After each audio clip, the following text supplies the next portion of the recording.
ഞാൻ Shibu K N വൈദ്യൻ, മൺവീട്ടിൽ Ayurvedic Siddha heritage treatment and research. എല്ലാവർക്കും പുതിയൊരു വീഡിയോയിലേക്ക് സ്വാഗതം. ഇപ്പോൾ കർക്കിടക മാസം തുടങ്ങിയിരിക്കുകയാണ്. ഈ ഒരു അവസ്ഥയിൽ നിലവിൽ ധാരാളം ആളുകൾ ആയുർവേദത്തിനെ വിശ്വസിക്കുകയും ആയുർവേദത്തിലെ കർക്കിടക ചികിത്സ നടത്തിപ്പോരുകയും ചെയ്യുന്നുണ്ട്. സ്വാഭാവികമായിട്ടും പാരമ്പര്യങ്ങൾ കൊണ്ട് അല്ലെങ്കിൽ തലമുറകൾ കൊണ്ട് അങ്ങനെ തന്നെയാണ് നടക്കുന്നത്. എന്നാൽ എന്താണ് ആയുർവേദവും കർക്കിടകവും തമ്മിലുള്ള ബന്ധം എന്ന് നിങ്ങൾക്കറിയാമോ? പൂർവികർ പറഞ്ഞു വച്ചിരിക്കുന്നത് ഈ സമയം നിങ്ങളുടെ ശരീരം ലോലമാകുമെന്നും ദൃഢമാകുമ്പോൾ അതിനെ ആയുസ്സിനെ വർദ്ധിപ്പിക്കുവാൻ വേണ്ടി ചിലതരം പ്രകൃതി ചികിത്സകളും പച്ചമരുന്നുകളും ചേർത്തുള്ള ഔഷധ യോഗങ്ങൾ കൊണ്ട് നിങ്ങളുടെ ശരീരത്തിനെ വീണ്ടും പുനർജീവിപ്പിക്കാം എന്നുള്ളതാണ്. എന്നാൽ ആധുനിക വൈദ്യശാസ്ത്രത്തിലെ അല്ലെങ്കിൽ ആധുനിക വൈദ്യശാസ്ത്രം, അത് ഞാൻ ഉദ്ദേശിക്കുന്നത് മോഡേൺ സയൻസായ അല്ലെങ്കിൽ അലോപ്പതിക്കല്ല, ആയുർവേദവും മോഡേൺ ആണ് ഇപ്പോൾ നിലവിൽ. ഈ ഒരു സാഹചര്യത്തിൽ പറയേണ്ടിയിരിക്കുന്നത്, പടിഞ്ഞാറ് നിന്നും കിഴക്കോട്ടു കാറ്റ് വീശുമ്പോൾ നമുക്ക് പ്രത്യേകിച്ചറിയാം, നമ്മുടെ കാലാവസ്ഥ അല്ലെങ്കിൽ നമ്മുടെ ഭൂമധ്യ രേഖയുടെ രണ്ട് ഭാഗങ്ങളിലും കിഴക്കും പടിഞ്ഞാറുമായിട്ട് തന്നെ എന്തുണ്ട്, കാലാവസ്ഥയുടെ വ്യതിയാനങ്ങളുണ്ടെന്നും അതേസമയം നമ്മുടെ ഇന്ത്യയിലേക്ക് വരുന്ന കാറ്റ് കിഴക്കോട്ട് വന്ന് കാറ്റ് തെക്കോട്ട് പോയിട്ട് കിഴക്കോട്ട് വരികയും അതുപോലെ തന്നെ മറ്റ് ചില അവസരങ്ങളിൽ കിഴക്ക് നിന്ന് പടിഞ്ഞാറോട്ടേക്ക് കാറ്റ് വരികയും ചെയ്യുന്നു. ഇങ്ങനെ വ്യത്യസ്തങ്ങളായിട്ടുള്ള കാലാവസ്ഥാ മാറ്റങ്ങളും വ്യത്യസ്തങ്ങളായിട്ടുള്ള കടലിൻ്റെ രൂപമാറ്റങ്ങളുമാണ് കേരളത്തിനെ സംബന്ധിക്കുന്ന തരത്തിൽ മനുഷ്യന് ചില തരത്തിലെങ്കിലും മറ്റൊരു തരത്തിൽ ഉപദ്രവങ്ങൾ ഉണ്ടാക്കുന്നത്. ഈ സമയം മഴയായിരിക്കും. മഴയത്ത് സ്വാഭാവികമായിട്ടും പട്ടിണി ഉണ്ടാകും.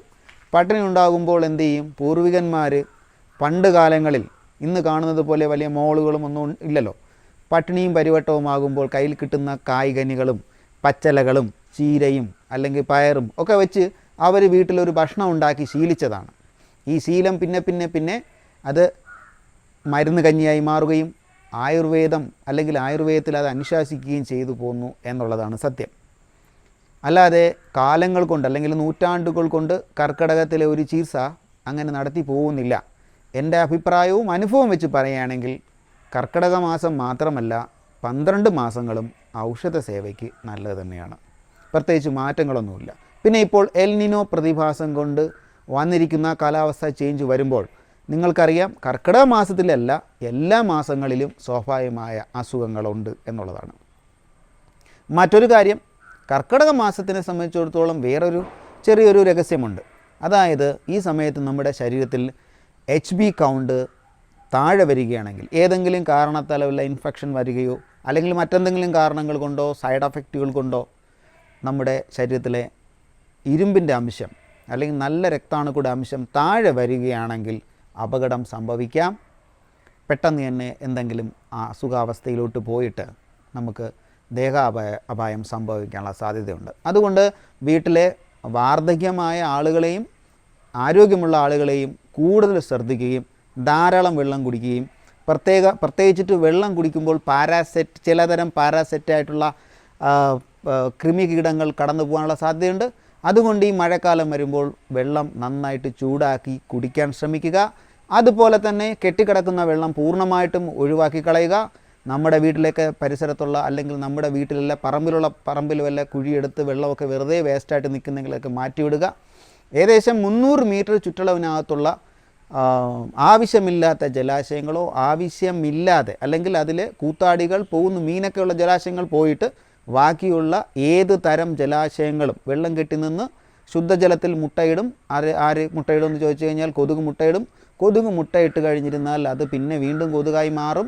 പെൺകൊതുകുകൾ നിങ്ങളെ തേടി വരും അല്ലെങ്കിൽ എന്നെ തേടി വരും, നന്നായിട്ട് കുത്തും. അതേസമയം ആൺകൊതുകുകൾ കുത്തില്ല, എവിടെയെങ്കിലും വട്ടം ചുറ്റി കറങ്ങിക്കൊണ്ടിരിക്കത്തേ ഉള്ളൂ. ഈ കുത്തുന്ന കൊതുക് നമ്മുടെ ശരീരത്തിൽ അനവധി അസുഖങ്ങൾ പകർത്തിക്കൊണ്ടേയിരിക്കും. അതുകൊണ്ട് അത് ഒഴിവാക്കി കളയുക. പ്രത്യേകിച്ച് ഈ കർക്കിടക മാസത്തിലാണ് ഇതൊക്കെ കൂടുതൽ സംഭവിക്കുന്നത്.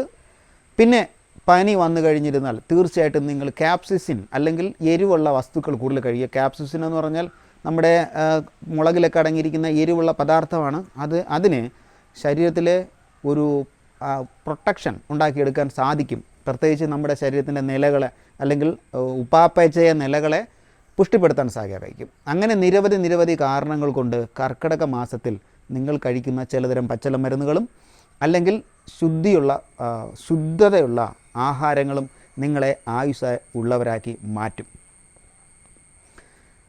ഒരുപാട് ആളുകൾക്ക് ഒരു പ്രത്യേക സംശയമുണ്ട്. കാരണം ഈ കർക്കിടക മാസം ശരിക്കും പറഞ്ഞു കഴിഞ്ഞിരുന്നാൽ നമ്മുടെ ആയുർവേദം ചികിത്സ നിർബന്ധിച്ച് ചെയ്യണോ എന്നുള്ളത്. ഞാൻ പറയുന്നു അങ്ങനെയൊന്നും ആവശ്യമില്ല. നിങ്ങൾക്ക് നിങ്ങളുടെ ശരീരത്തിനെ സംരക്ഷിക്കാൻ കർക്കിടകമെന്നല്ല, ചിങ്ങമെന്നല്ല, കന്നിയെന്നല്ല ഏത് മാസവും നിങ്ങൾക്ക് ഉപയോഗിക്കാം. ആ മാസങ്ങളിൽ ഉപയോഗിക്കുന്ന പച്ചില മരുന്നുടെ ശുദ്ധതയും അതുപോലെ തന്നെ കെയർ ടേക്ക് ചെയ്യുന്ന ഹോസ്പിറ്റൽസിൻ്റെയും ക്രെഡിബിലിറ്റി കൊണ്ട് നിങ്ങൾക്ക് നിങ്ങളുടെ ആരോഗ്യത്തിനെ സംരക്ഷിക്കാം. പിന്നെ മറ്റൊരു കാര്യം ഞാൻ പറയാം, നിങ്ങൾക്കൊരു മെഡിക്കൽ എമർജൻസി ഉണ്ടെങ്കിൽ അല്ലെങ്കിൽ നിങ്ങൾക്ക് അത്യാവശ്യ ഘട്ടം വന്നാൽ നിങ്ങൾ അവിടെ ആയുർവേദം കഴിച്ചുകൊണ്ടിരിക്കണമെന്ന് ഞാൻ പറയുന്നില്ല. പെട്ടെന്ന് തന്നെ മെഡിക്കൽ എമർജൻസി അല്ലെങ്കിൽ അലോപ്പതിയുടെ എമർജൻസിയിലേക്ക് പോകണം. കാരണം ഇന്ന് കാണുന്ന പല അസുഖങ്ങളും ശരിക്കും ഇന്ന് കാണുന്നതല്ല നാളെ കാണുന്നത്, നാളെ കാണുന്നതല്ല മറ്റന്നാൾ കാണുന്നത്. ഓരോ ദിവസം മാറുമ്പോഴേക്കും ഓരോരോ അസുഖാവസ്ഥയിലോട്ടാണ് നമ്മുടെ യാത്ര. അപ്പോൾ മറ്റൊരു വീഡിയോയുമായി വീണ്ടും കാണുന്നത് വരെ എല്ലാവർക്കും നന്ദിയും സ്നേഹവും അറിയിക്കുന്നു.